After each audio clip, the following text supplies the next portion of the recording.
Okay, item number 1, we just did it, call to order, thanks again. Item number 2 is our citizens comment section. This is where we invite citizens to come up and give their comments to the Planning and Zoning Committee. Talk about just about anything you want, except what's at the public hearing tonight. So if anyone's in the crowd that feels the need to come on up, you're welcome to. Okay, anybody call in for the? No comments were called in. Okay, item number 3. We've got the minutes of last meeting in front of us. I would hope everyone's had a chance to look through those. Commissioner? Mr. Chairman, I move we approve the July 26th meeting minutes as presented. And I will second that motion. It's been moved and seconded that we approve the minutes. All those in favor say aye. Aye. And those opposed, I'm abstaining because I wasn't here. 1 abstention from Kevin. All right, that motion carries. Item number 4 is a public hearing today. And before I open the public hearing, I'll just kind of go through the ground rules with us a little bit so we all know what's going on. This is a conditional use permit request by Tobe Finch of the Happy Day Company to install a billboard on 19th Avenue. This is CUP. I'm looking for my number. 23-3. So what I'll do, we'll open the public hearing. We'll have the staff present their piece. We'll have the applicant, I'm guessing, will come and have a few words with us. Testimony from the public. We can ask questions back and forth. We'll keep everything in order. Close the public hearing and we'll discuss the criteria to determine whether we'll permit this billboard or not. So without further ado, let's open the public hearing. Katie's ready to go. Good evening, Thank you. Commissioners. Katie Hollingshead, Assistant City Planner. Tonight, we're looking at CUP 23-3. We're looking there, removed all the zeros. I didn't notice that, thanks. Made it difficult. So tonight's conditional use permit is for proposed billboard. Our applicant is requesting conditional use permit approval for a digital billboard in the regional commercial C6 zone, also located in the billboard overlay zone. This proposed billboard location is on the south side of the Lewiston Center Mall and on the east side of 17th Street, across from the Regents Blue Shield campus. So, like usual, we're gonna look at some photos and some maps. So map in front of you is aerial of the site. The large white building is Lewiston Center Mall and Winco. You can see I've marked the proposed billboard location with a red X. It's right next to a tree, which makes it really easy for pictures and other things to kind of give you some location information. And then in black, I have kind of just drawn a line along 17th showing where that billboard overlay zone exists. So it does extend not quite all the way to 23rd Avenue. It does cut short. It stops kind of right in front of Fairview Dental. But it is within the area that the proposed billboard is proposed to be located. Then same photo, just with our zoning map layers on. You can see that bright red C6 zone. There is some R3, which is the blue, and then R2, which is the green, and then also a planned unit development, which is the Fairview Terrace planned unit development. That's the PD, that starts at about 23rd Avenue. And then again, kind of a tighter picture so you can kind of understand where the address comes from, because the address is off at 19th. So this is a storage warehouse owned by the Happy Day Corp. That sits behind the mall, and it does have a flagpole that reaches out to 17th Street, allowing for that land connection to do the proposed billboard. And again, you can see that it hangs out right next to that tree. I'm going to point to that tree a lot for reference. This makes it easier. So some site photos. So I'm at the corner of the intersection of 21st and 17th. I'm looking south up the hill. So Regents is kind of behind me on the right, and then Winco is down farther to the north on the left.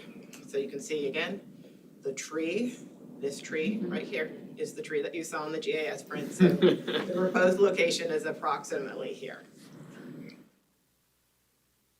But then a pivot, so now we're looking east at that same intersection. So you can see Lewiston Center Mall over here, Power Pole Road.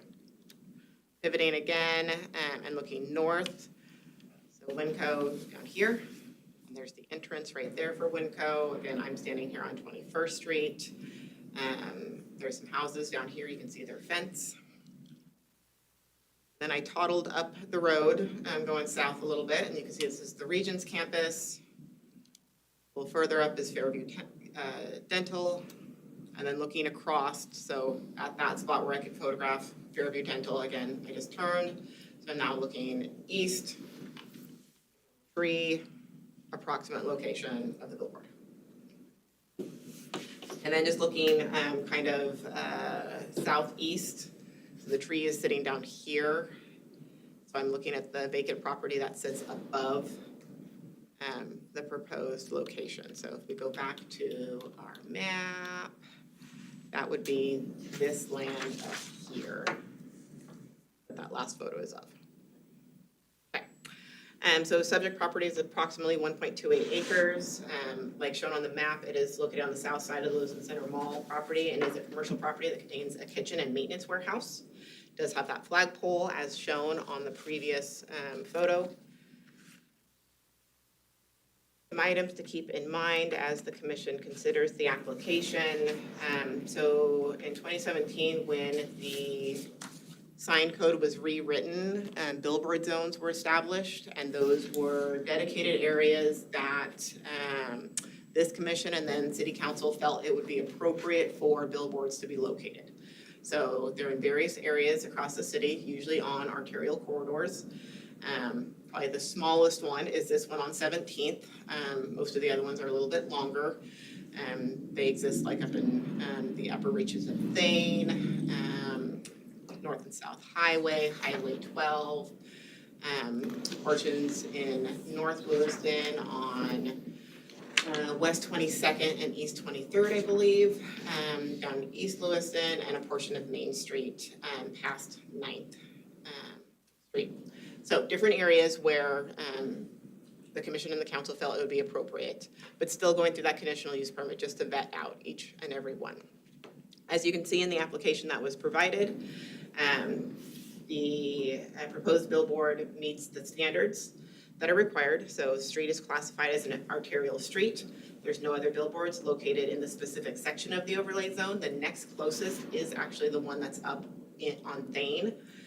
So it's more than the 500 feet that is required between billboards. Subject property is also located approximately 300 feet from the intersection that I was standing at, so 17th and 21st, and is approximately 250 feet from the intersection at 17th and 23rd, which is the next road to the south, which also meets the requirement for distance from an intersection. Proposed billboard is to be 40 feet tall, which is the maximum height allowed. It is proposed to be 375 square feet in size, so 15 feet tall by 25 feet wide. Also within the requirements, 378 square feet is the maximum size of a billboard. The application notes that the sign cannot encroach into the right-of-way and that a survey will be done to make sure that they do not extend past that right-of-way line. And you can see that in the elevation photos that were submitted as part of that application. Proposed billboard is an electronic message center, which is allowed as long as it meets the illumination standards set forth in the sign code. Other than that, I would stand for questions. I have a question. So 500 feet, so does that mean another business could actually put another billboard there, or are we gonna be limited to one billboard on this area? You could potentially see another one. I mean, so if it's 300 feet from this approximate location to this intersection, yeah, another one could be put in this area. But again, that would come in front of this commission and someone would have to submit that application. And it would have to be approved by you guys. Also, Katie, you talked about the illumination standards and the sign code. Is that something we go over, or is that like with the, That gets reviewed when so if you guys approve and they submit the permit for the actual, they That's provide that permitting information as process. part of the permit, yes. okay, all right. Questions? If I may, Sure. Katie, I don't see, so if I understand it, right, to the right of your red lettering is the warehouse that Happy Days utilizes or Yes. owns. Yes, right here. That's Okay, right, yes. white one right here. So access to that appears to be in behind the mall in the actual asphalt area and not on the site corner where the, Correct. okay. So when you talk about flagpole, that little tiny strip from 17th to their warehouse is So. their property? Yes, yes, Okay. that's all their property. So the way that a flagpole works is it doesn't necessarily have to, so properties all have to have, frontage on an improved right of way. That's a requirement from subdivision code. So they have to have something that touches a road. They don't have to access from that. But this could not be its own little box Right. without touching a road. So this pole satisfies that requirement to touch an improved Keeps it from. right of way. So it's not landlocked Yep, as so a. then it's not a landlocked piece of property. Right, can you mention? There is no requirement from either zoning or subdivision code that you have to use that as your access point. So they have access easements with the other property owners to use the other portions of interior roadway to access their property. And that strip that we see with the notches out, so the flag, what's the width of that? 6 feet. So pole is going, the billboard pole is going literally on that 6-foot Correct. chunko change. Yeah, Okay. and we do have the applicant has a representative here, so they can Great. speak to. Thank you. That's also. Commissioner? So Katie, my question is, when you look at an elevation, so the 40-foot elevation, is that the top of the sign or the bottom of the The sign? top of the sign. The top of the sign, so it's a 25-foot. What is the elevation change between the residential properties that are kind of above that? Is it line of sight, once it hits that 40-foot elevation? Is it within the line of sight of the houses that are going to be above that? On the west side.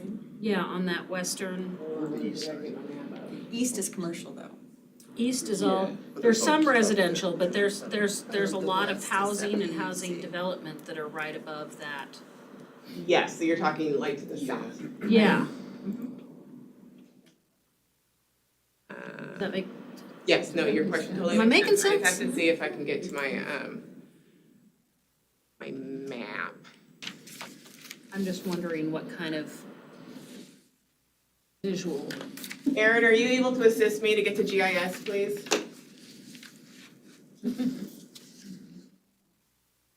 I'm not smart enough right now. Computer robot. Yes, you are. The AI. Where's the total map? Yeah, you get so used to doing things on your own computer and like just having all of your links and your Yeah. tabs and Yeah. just opening all your Yeah. things up. I'm I operate on sorry. 3 computer screens and I usually have like 19 tabs open at one time, so I'm that way too, so. when I'm outside of my normal area, no, I don't want the city one, I want mine.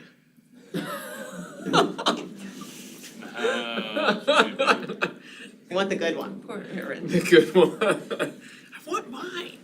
Well, I don't know if the topo layers are available on, The city one. The website one. yeah. I know like all the zoning stuff is, I know some other stuff is, I don't know if I can get topo, and since that's the question. I'm trying to think, cause I live like right next to it. I mean, there's quite a bit of difference, I know that, I just, It's a climb. I mean, it's a I mean, climb, it's- but I'm yeah, just I mean, kind it's of a looking climb. at, cause you know, right above Fairview Dental there, they've got all those properties going in. Yeah. But there's a bunch of buildings see if I right have there some. above Fairview. we're gonna check her out. Dental, Yeah, the there's a bunch Regent's of campus doctors. is right Yeah, above and there. so I don't think that you would I have don't- any I don't residential know that it view. would, but Go up though. I'm trying to visualize 40 feet in the air. Well, those buildings are 40 feet tall. Oh, yay, okay, no, we're winning. There we go. We're winning. Yay! we got? Okay, so we're at about approximately, let's see, where's my tree? There's my tree. My tree. There's your tree. About 1,000. Okay, so they're at 1070 where the tree is. See, there's all those buildings right there. So then these are offices. Yeah, So and then, then these houses up here, this is gonna be like the closest Mm-hmm. house, yeah, is at 1190. okay, so they're So there's good. 120 feet difference as you climb So up. they, I think they they're should be good. good, Okay. yeah, yeah. That was just my biggest concern, 'cause I Any know- other map questions before I make the map go away? Yeah, actually, Here, what you got?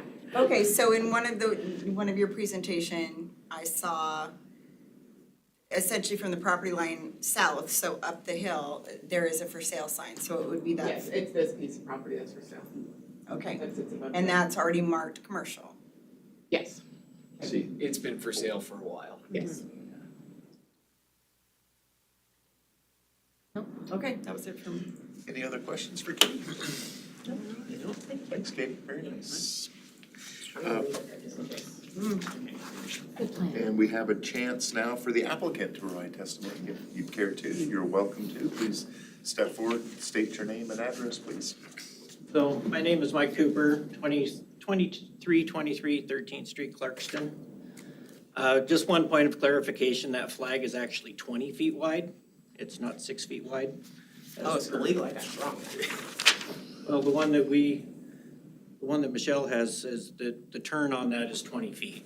It has to be big enough for a road if we were to use that as our access point.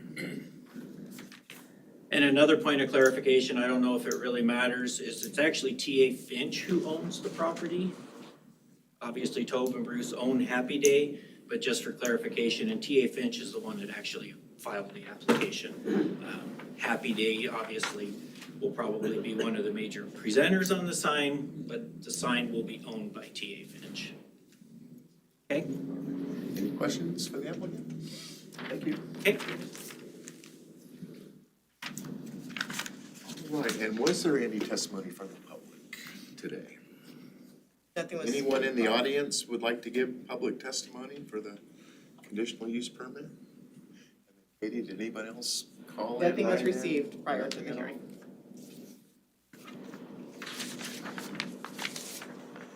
To close the public hearing. And now we can deliberate and discuss whether the relative criteria and standards work for this particular project. So Jennifer passed out a paper version because with the billboards, there are those couple of extra items rather than the standard CUP. So we've So you got have- 9 instead of that? Yes, you have All right, a paper version of that in front of you. all right, team, let's get started. Issue number 1, the proposed conditional use permit will or will not result in conditions that tend to generate nuisances such as noise, dust, glare, vibrations. Or if so, any anticipated nuisances will be appropriately mitigated. I feel it will not because of our illumination efforts that we. Yeah, I mean, it's already looking onto a very large commercial property that has proficient illumination, so. Right, I think people are kind of used to it now. Yeah. And it's not in line of sight of Yeah. people, so. That was my biggest Yeah. concern. So we will agree to that. I Item wanna, Okay, I Cindy. wanna add, right now, where it is going in, it will not impact. But something of that size, should the lot above it, or the lots above it be purchased and utilized for different services. So down the road, it may well become quite an impediment, or because there's no, anyway. I think that it has the potential to be slightly problematic for new property owners immediately behind it, but. But those people cannot move in or buy, build and say, no, I want that changed. I understand that, that's why, this is preemptive, it's a sign up before you buy it. All right, number 2, the proposed use, I believe it is a public necessity I'd say And it- is not. And it is justified by the applicant. I vote for is not. Is Public. not. It's not a public It's not a necessity, public necessity, but but it is justified. Agreed, yeah. I think people like being informed, let's go on. So- I find myself looking at these things all. If I may, we did listen and hear a previous billboard presentation. The vendor that was requesting the opportunity to put it on not only his property, but on the corner of the Endeavor that he is already mapped and developing. And utilize, so not only would it be his business presentation, he did also say that it would be community news, et cetera. That's a vague thing, we haven't quite figured out how all that works. And 17th, as of yet, is not a major thoroughfare like Thane or Brighton or 21st, so I question the placement.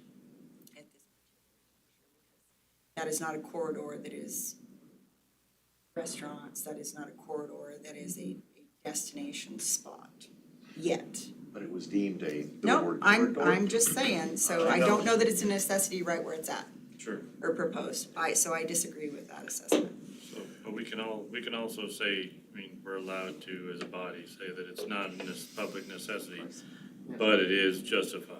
And I it's think a that- benefit to the public. I agree that it's a benefit to the public. Absolutely. I disagree that it's a public, I mean, necessity, a necessity. two different categories. Yes. Okay, so we're going with Is not a public necessity, but But is is justified. But it by is the justified. All right, number 3. The character of the proposed use, if developed according to the plan as submitted, I believe will be in harmony with the area which is located. It's up there plenty high enough. And it's Not gonna- within the designated zone. Yeah. Yeah, That was that's the- predetermined. Yeah, that's the primary for me. It's with the zone, so it'd be- Designated So you can zone, even write that in there, that it's in the zone. yeah. Will be in harmony. Sure. We're gonna drive by it and love it. All right, number 3, or excuse me, number 4. The proposed use will not endanger the environment or the public safety, or it will endanger the environment or the public safety. I'll let someone else take a first stab at that one. What do you say, Maureen? I believe it will not endanger. I I don't think, maybe a I don't bird? know what's gonna happen to the tree. A bird? Katie has anything to do about it. Personally, Oh, I well, the refer tree to will that fly. If as, there's Fine. 20 Okay. feet, if there's 20 feet, the tree should be okay. Yeah, the tree should be fine. it really looks more like a shrubbery, but okay. That tree's gonna be the first to go. Don't get me started on shrubbery. So I'm not understanding how far off. I think that Katie mentioned earlier that there's a specific distance from the road it cannot impinge on. So. Right, future right away. Right, so let's, I don't know if that's 10 feet or what's a future right of way. That I don't know. Okay, That's so an engineering question. yeah, so not knowing that, I will tell you that when I'm heading up 17th and it's 2 lanes up, or when I'm coming down, there's a lot of traffic that stops or is jockeying to get over into Winco. So something bright and shiny and with a nice message that's gonna keep us long enough focused on that may or may not impact how traffic is coming off that hill. I think it's far enough up because it's at that stage to where it is, because you've got, at that stage of the game, you've still got 2 lanes going up Yeah. and you've actually started the branch off to 2 lanes down before the third turnoff. As somebody who commutes up the hill every day, and I'm usually accelerating to do it, that Freedom Northwest well-lit thing that's on the left side of the hill, it's a great big digital billboard on the left, catches my attention every time, right about the point where I'm Yeah. the other traffic's merging. So I am saying that if a billboard is sharing messages and it's bright and shiny, squirrel. Right. I do the same thing with the one on Snake River Avenue. Okay. That new one that went up. Thinking, So now how much, All right. how much It has the less effort do I have potential. to look at the sign and get my eyes back on the road? We're gonna get back to that criteria. We're gonna get back to number 5. The proposed use will be in substantial conformance with the comprehensive plan. That's how I feel. Agreed. Yes. Anyone else? Questions, comments? Number 6, pursuant to Idaho Code 67-6512, the conditional use permit may be granted subject to the ability of political subdivisions, including school districts, to provide services, proposed use. I don't see that being applicable Oh, I mean, here. I mean, this, Is that? I wouldn't say not applicable, because not- subdivisions have, it would still be applicable, but I think the city staff submitted the information to them, so Yeah, they get maybe they noticed didn't provide comment and no comment was provided. No comment. Received, okay. Well, then based on that, I think we can say that it's not gonna impose any hindrance to them. didn't the city, Public Works mention about the future width of the road? Whereas the fire department did not, as far as the subdivisions go. and that is a 60-foot right of way.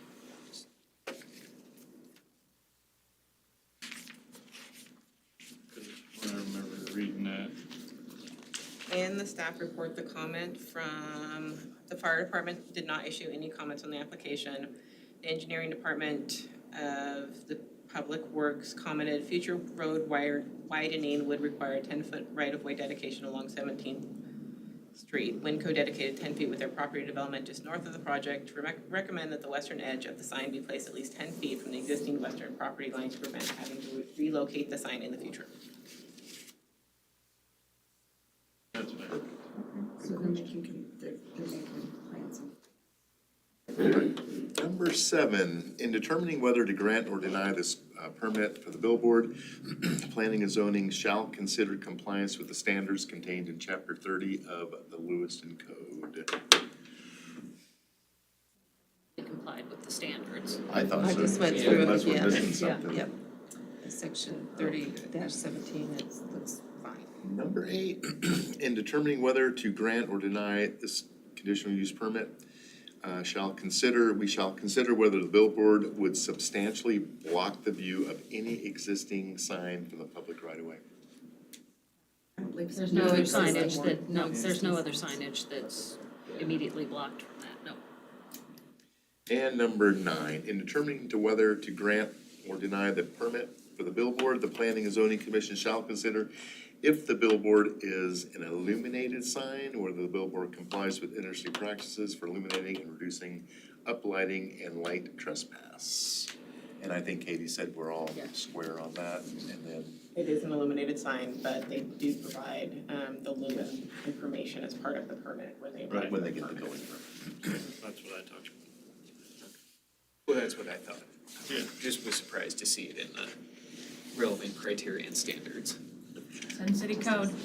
And the city. Oh, I code. know, I know, but I was still surprised to see it in the criteria and Number 9 standards, wasn't so. part of your email. In a different order, it was just It put in was. a different order. Yeah, because number 6 was at the end. Number 6 was number 9 in my email. Well, we went through every one of them. Did you get a chance to get everything written down? Do we need to rehash anything for you? Okay, without any more discussion, I would certainly entertain a motion to draft the reason statement. So I'll make that motion to direct staff to go ahead and draft the reason statement for conditional use permit CUP 23-3. For approval. I will second that, Mr. Chair. It's been moved and seconded that we approve conditional use permit 23-3. All those in favor say aye. Aye. All those opposed? Is that a silent, is that a nay or a? No, it's a name. A nay, one nay. Motion carries. Okay, number 5 on our agenda, we've got a preliminary plat to take a look at today. The Southern Hills Edition,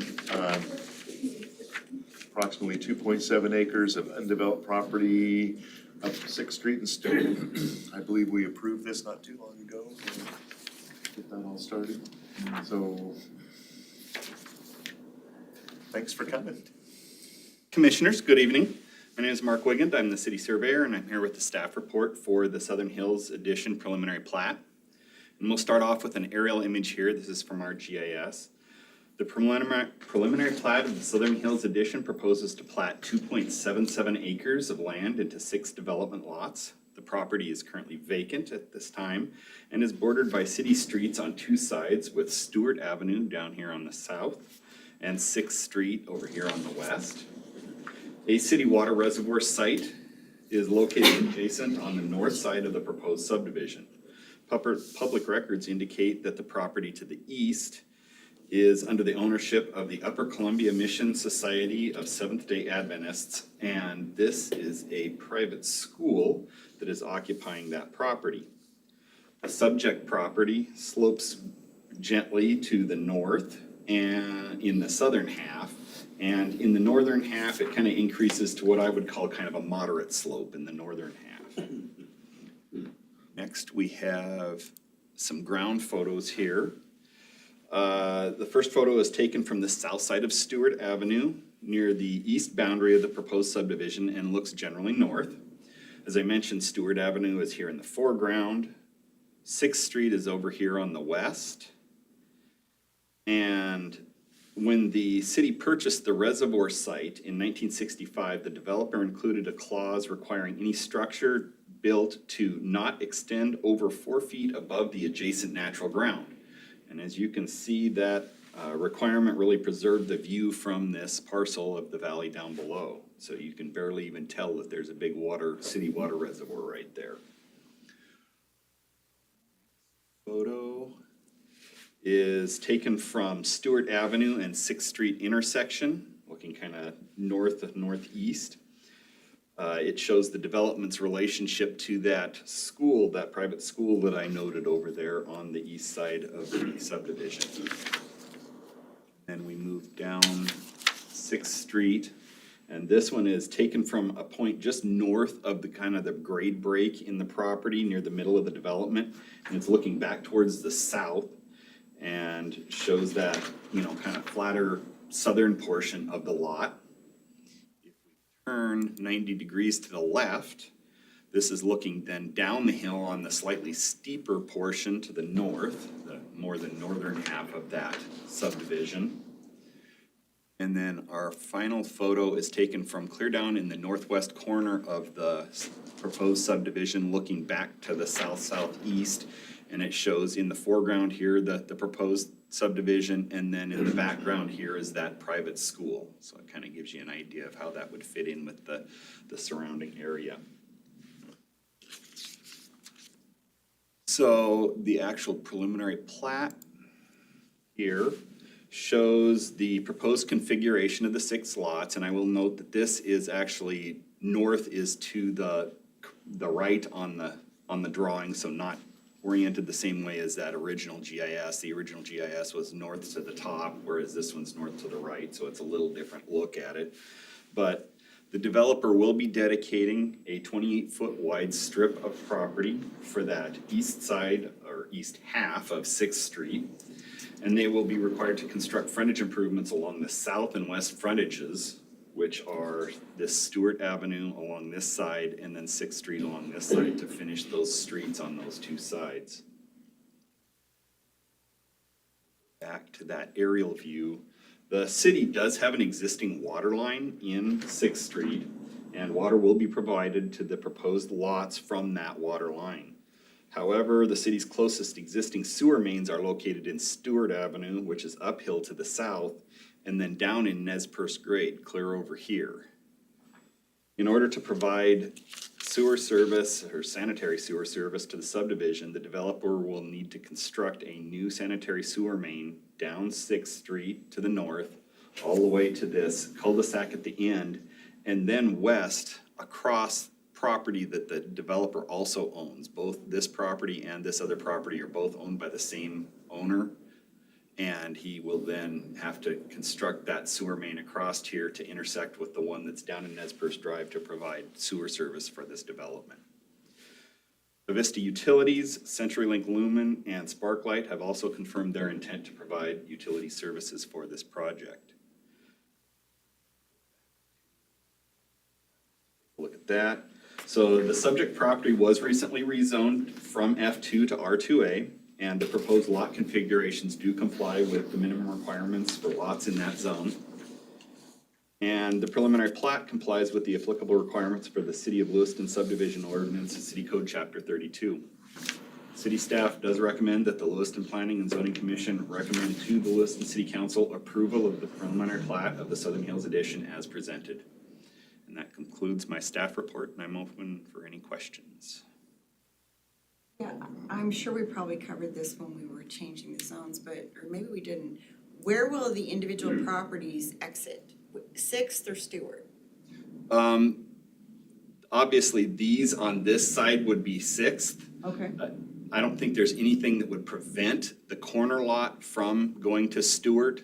Generally speaking, the way our standards are set, if they were to exit on Stewart, the preferred approach would be furthest from the intersection, and same with the Sixth Street. Our standard for those approaches is that they be on the side furthest from the intersection. So it would either be kind of here or back over here, furthest from the intersection. Mr. Chairman, I have a question. Now, would there be sidewalks? Correct, yes. The frontage improvements, the curb gutter and sidewalk will be required for both these fronting streets. So, and right now, obviously the existing, driving surface is all there, so there will be a little bit of asphalt patchback, but mostly it'll just be that curb gutter sidewalk that they have to put in, and then a little bit of asphalt patchback. Questions for Mark?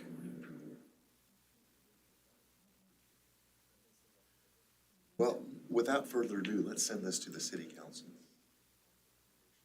Well, I would recommend a motion to get that started. Also move that we forward this on to the city council for approval. Motion to approve the preliminary plat. Second. It's been moved and seconded. All those in favor, say aye. Aye. And opposed? That carries. Nice.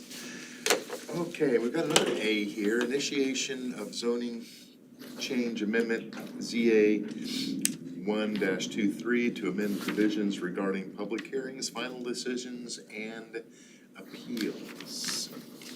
What do you have for us, Katie? This sounds complicated. So I'm gonna give some of it, and then if there are really complicated questions, I'm gonna defer to Jennifer because she's better at this than I am. So as it stands currently, the way that appeals of decisions made by this body are not really clear in code. And so legal and staff got together to try to make that sequence of events be better spelled out in code, so that if someone does want to appeal the decision that has been made by the commission, they know exactly all the pieces they need to do before they would get to, judicial review and going in front of a judge. So the different steps of appealing a decision of yours to council, what you do if you're appealing a council decision, just the gamut that you kind of go through if they're trying to appeal something from you guys. So you'll see that there's a couple of things that are stricken from the existing code section, and a lot of things that are added. Right. And like I said, if you have really specific questions about the legalese, I'm gonna let Jennifer handle those because I'm good at code speak, not at legal speak. It looks fine to me. So if you guys choose to move forward with initiation, this would come back for a public hearing in front of you, probably second meeting in September. And then again, we could hash through all of it at that time, and then you would choose to make a recommendation or not to council. Yeah, I mean, so just to clarify, we are talking about ordinance 4891? Yes. Okay. So section 37-184 C, print 2. This has really nothing to do with the appeals process or anything like that. But it looks like a whole bunch of stuff was added as far as disrupting a public hearing and making impertinent, slanderous, or unauthorized remarks, or who becomes disruptive while addressing the commission or attending a public hearing. My question and my problem with this is, who makes and what decision, you know, what is the definition of those things, and who is making that decision? I mean, I can tell you from experience, I've been, And when we've had some that were, you know, I mean, both here in this room and, you know, Yes, with council, so- but it did, so it's kind of just making it a little more clear, because previously it said, any person not conforming to the above rules may be prohibited from speaking during the public hearing. Should such a person refuse to comply with such a prohibition, he may be removed from the room by order of the chairman or mayor. So, you know, and before, it kind of goes through what those rules are, right? You know, your conduct at a public hearing. You know, at the commencement of the public hearing, the chairman may establish a time limit to be observed by all speakers. Each commission member or council member that, when recognized by the mayor, shall be allowed to question the speaker. Speaker shall be limited to answer the questions asked, you know, so some of those are already so there. that's where I guess I'm not seeing that part. Those parts, and, you know, a lot of that is all just politeness in public. But, you know, being removed from a meeting, we don't have the police here every meeting, you know, that kind of thing. I mean, usually there is at the council meeting for sure, but most of your commissions don't have a police presence, and I don't plan on trying to remove anybody. Well, we can just shut the meeting down. I mean, that's, yeah, we can do Call that, it we always have recess. that prerogative, for sure. But that just, you know, maybe we can, go ahead, No, Just- I'll finish. maybe you can, I know you were trying to clarify that, but I'm not seeing that part, what section and that kind of stuff are we talking about? So I can be clear. Sorry, I'm making a note. I'll let Jennifer cover that. Yeah. So, I mean, 'cause, So, leaving Jennifer Tingano, Assistant City Attorney.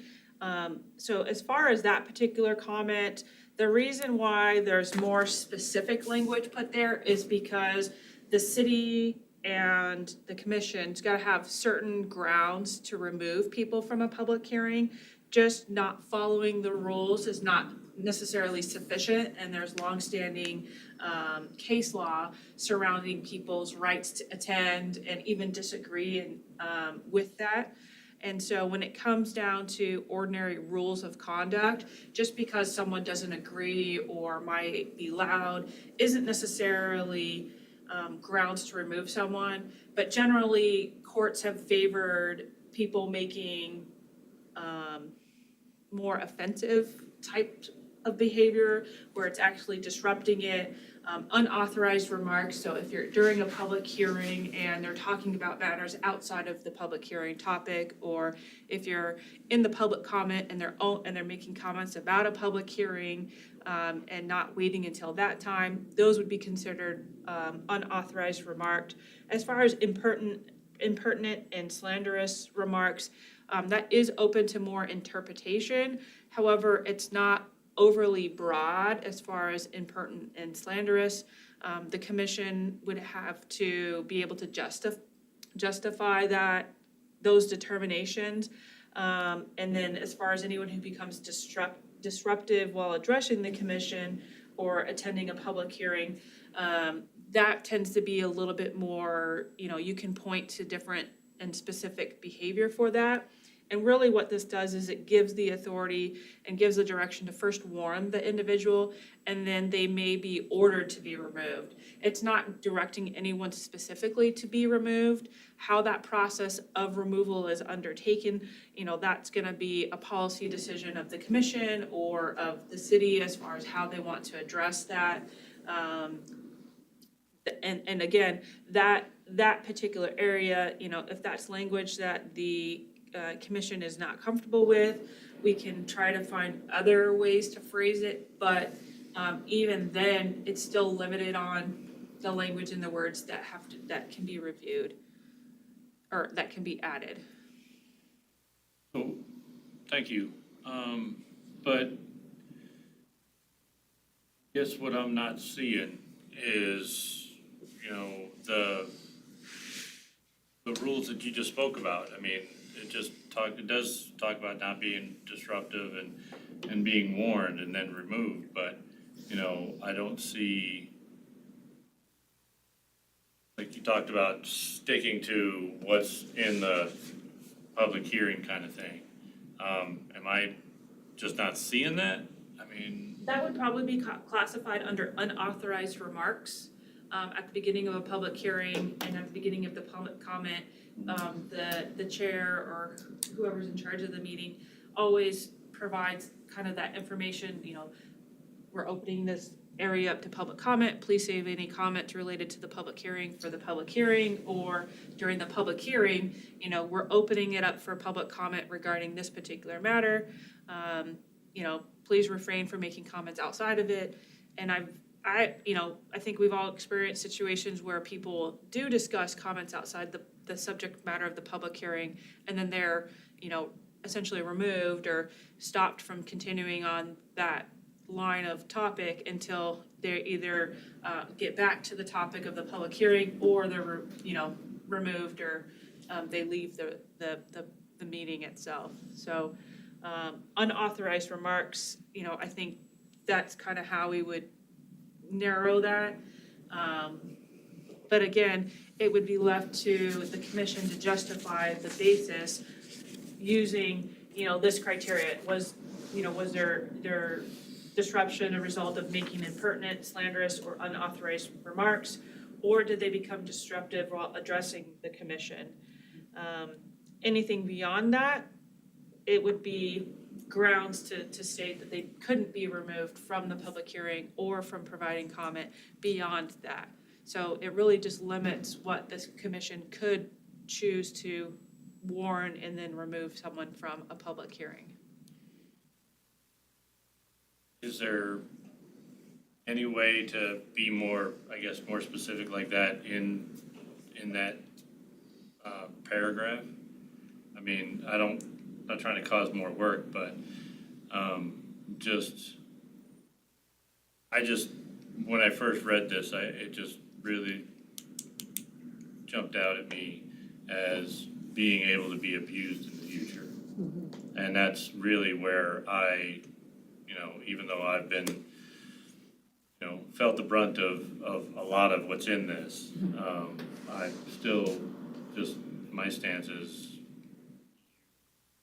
citizens need to be able to, address their grievances, but I agree they should be polite about it, but I do understand that emotions get involved. I mean, most people aren't used to public speaking, and that can certainly ramp things up in themselves.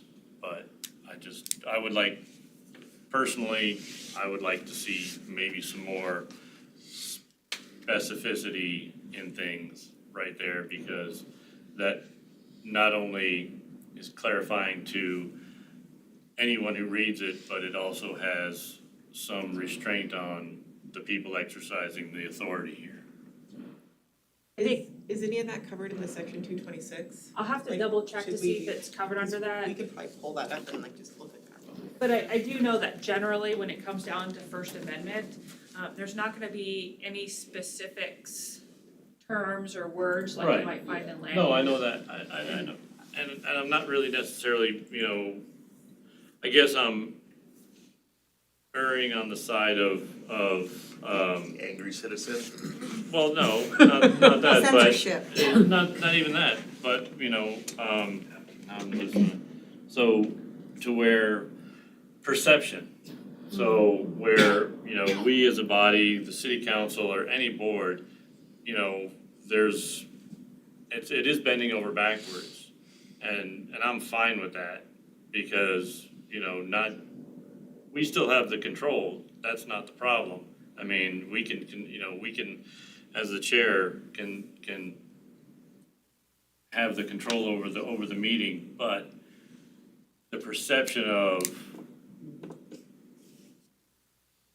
being, I don't know, blanket, Overbearing to the. yeah, that kind of stuff, but, you know, so that's where I'm kind of bending over backwards myself. And that's just me, I mean, I'm not trying to, So just to read to you guys, so the code section that's referenced right before you get to that, where it says conduct of public hearings, a public hearing shall be held to determine whether the application is consistent with the policies and goals enumerated in this chapter, and then it says the procedure for such public hearing shall be set forth in section 2-26, paren N of this code. okay, So that says, and 2-26, general decorum, so this is paren D, and it just talks about like the meeting in general. City councilor shall preserve order and decorum during city council meetings and shall not by conversation or action or other action delay or interrupt the proceedings or refuse to obey the orders of the presiding officer or the rules set forth in this article.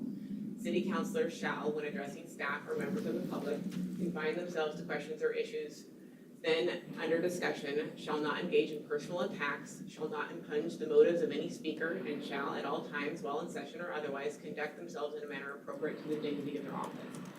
And then under paren 3, it says the staff and the public attending city council meetings shall observe the same rules of procedure, decorum, and good conduct applicable to city councilors.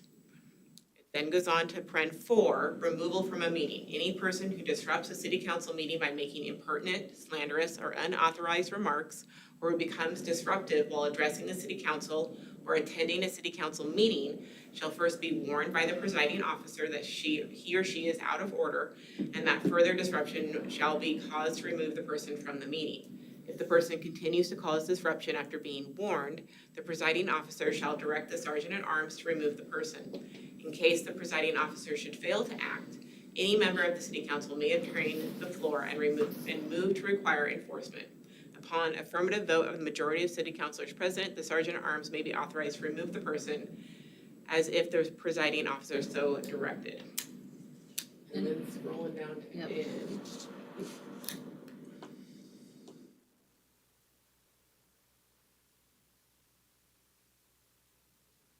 Okay, so then there's public comment and then there's public hearings.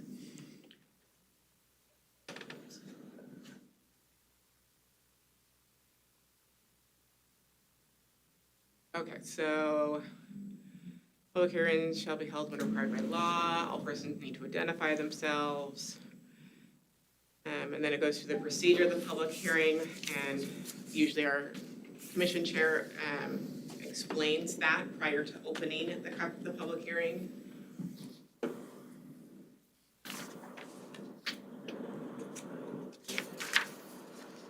Questions, continuance. So maybe, and this is just my thought, maybe that particular section where it refers to N should also refer to that decorum piece. That's, because that, I feel like that maybe is more spelled out. I don't know if you agree, but I feel like it's more spelled out than the other sections. So maybe we refer to both those sections, sure. saying that, you know, commissions will operate in the same manner as council.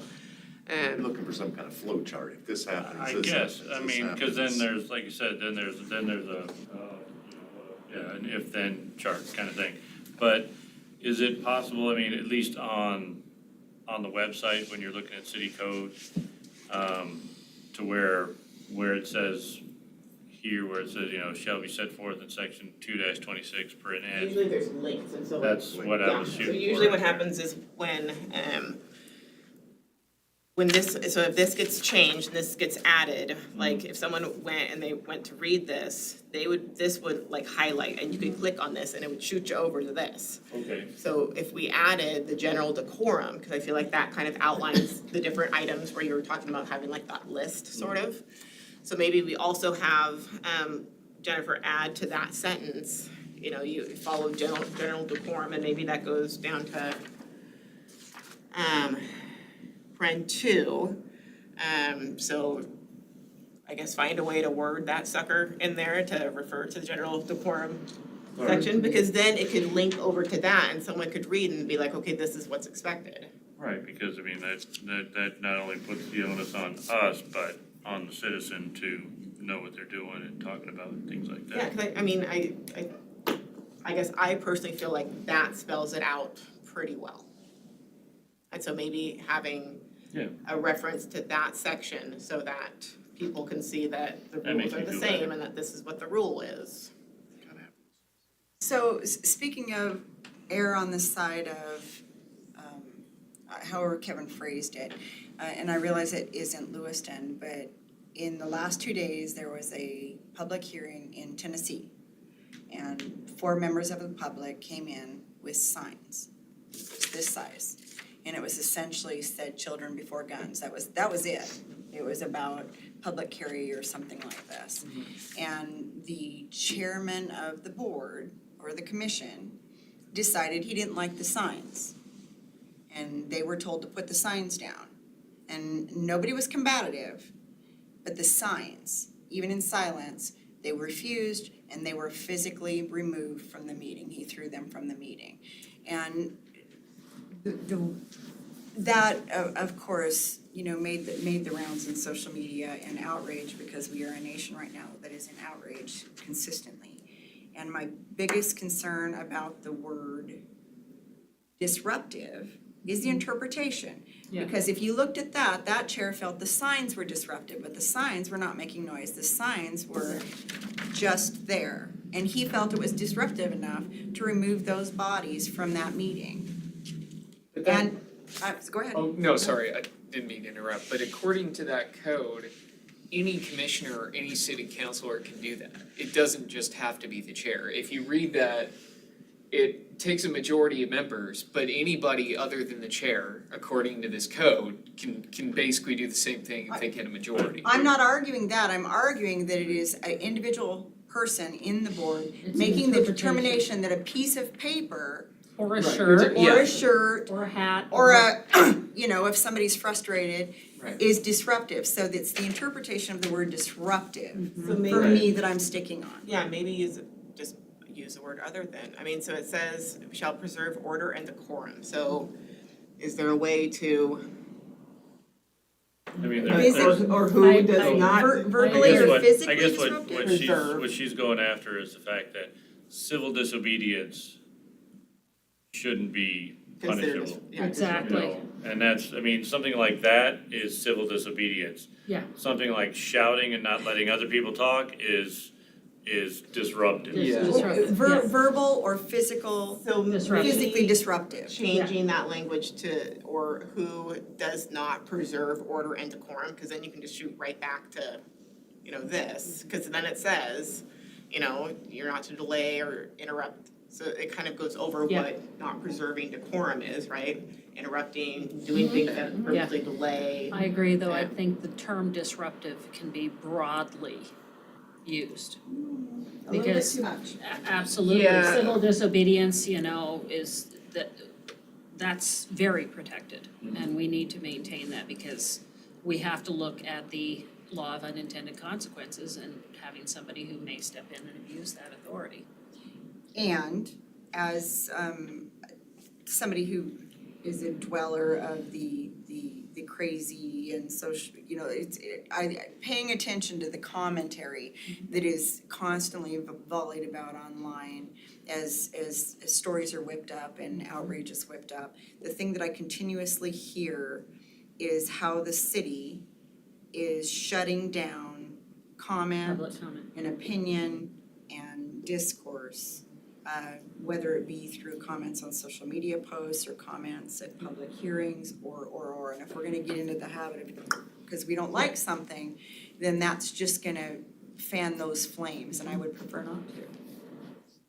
Okay, so Jennifer Tingano, again, Assistant City Attorney, without necessarily leaning towards the advice side of commenting on the discussion, I think the goal is the use of the word disruption is regardless of the content or like the manner in which the speech is made, because a sign is speech, but more focus on the act of disruption regardless of viewpoint.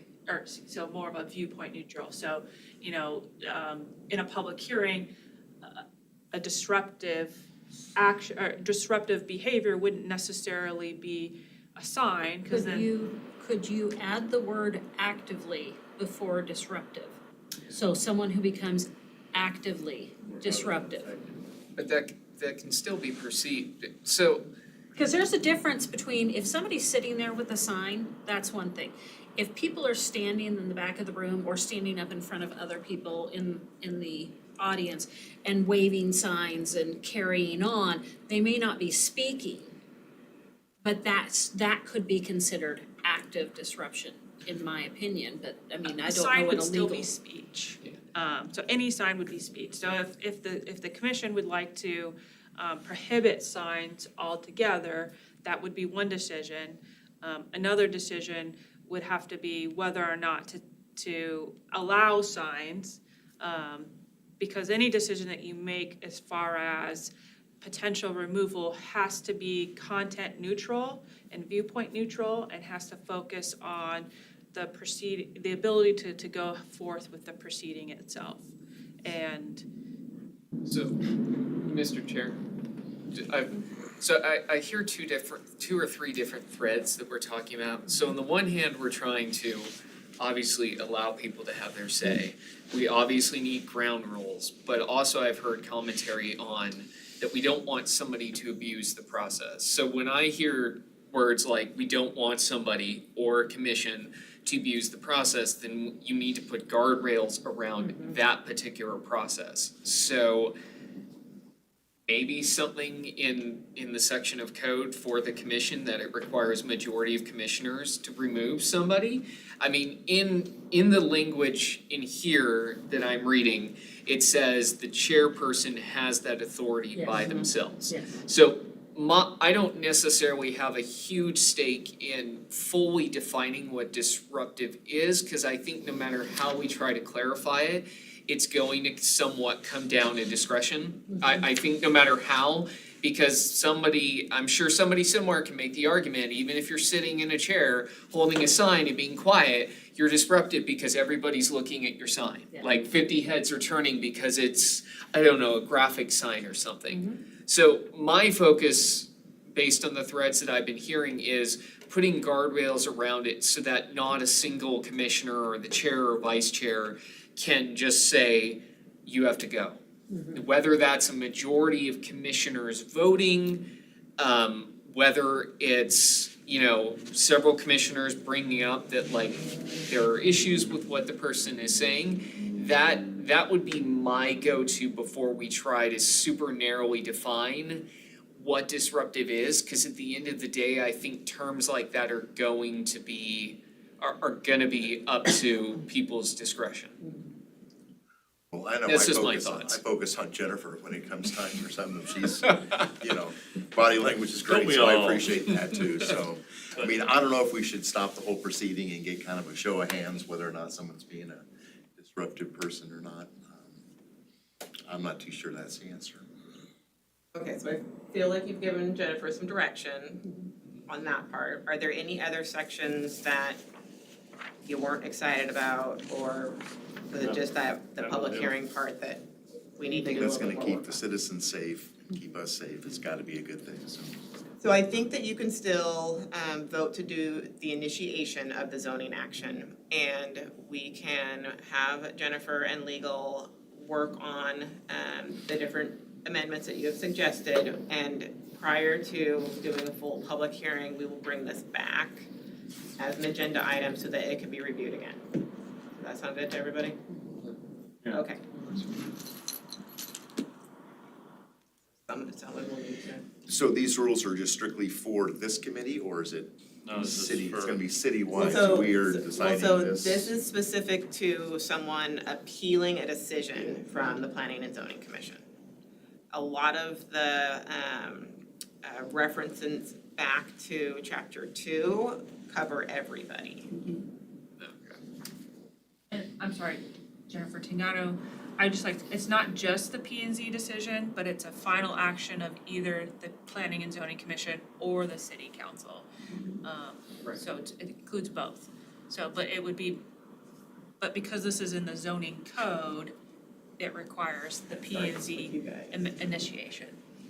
Okay, no, I think I'm, All right. Mr. Chairman, I would make a motion to initiate zoning code ZA, zoning amendment 0123, to amend provisions regarding public hearings, final decisions, and appeals action, and appeals. Mr. Chair, I'll second that. It's been moved and seconded that we initiate this code amendment regarding the public hearings and final decisions. It's been moved and seconded. All those in favor say aye. Aye.